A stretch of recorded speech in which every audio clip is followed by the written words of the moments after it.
আল্লাহর ওলি স্বপ্নের ভিতর দেখতেছে যে ওই কবরের ভিতর আযাব হইতেছে। কি হইতেছে ভাই? আযাব হইতেছে।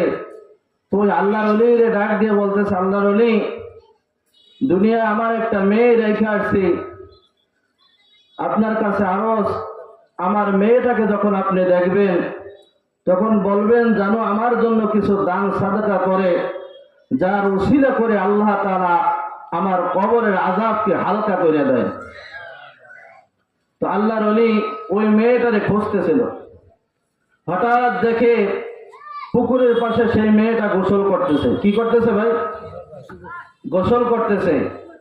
তো ওই আল্লাহর ওলি ডাক দিয়ে বলতেছে, মা আমার, তোমার বাপের কবরের হালাত তো এই অবস্থা চলতেছে, আমি দেখলাম কবরের ভিতর আযাব হইতেছে আর চিৎকার করতেছে, জাহান্নামের আগুন ধাউ ধাউ করে জ্বলতেছে।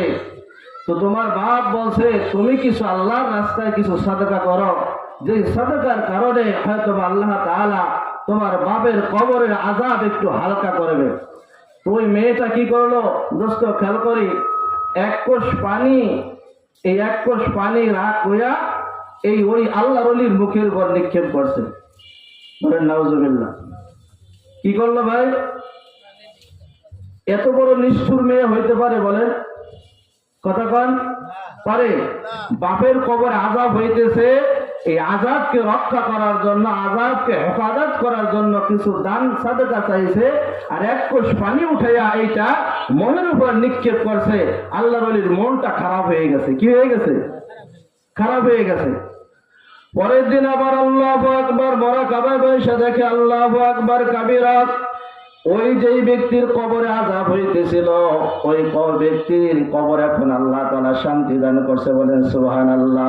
ওই ব্যক্তি জান্নাতের ভিতর হাসতেছে, জান্নাতের ভিতর খেলা করতেছে।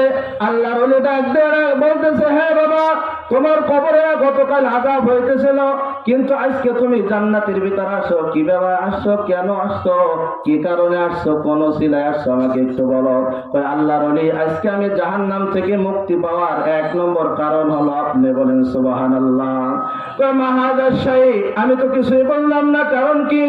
তোমার মেয়ের সাথে তো আমার দেখা হয়েছিল, কিন্তু আমি দান সাদকার কথা বলছিলাম, কিন্তু আমাকে উপহাস ভয় ঠাট্টা করে এক কোষ পানি পিয়া মারছে। ওই সে তো কিছুই দান করলো না।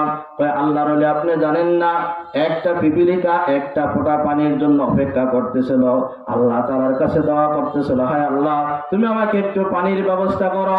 আমার মেয়ে যখন এক কোষ পানি আপনার ওই চেহারার দিকে পিয়া মারছে, ওই এক ফোঁটা পানি দেয়া পিপিলিকার গড়ায় গেছে, আর ওই পিপিলিকা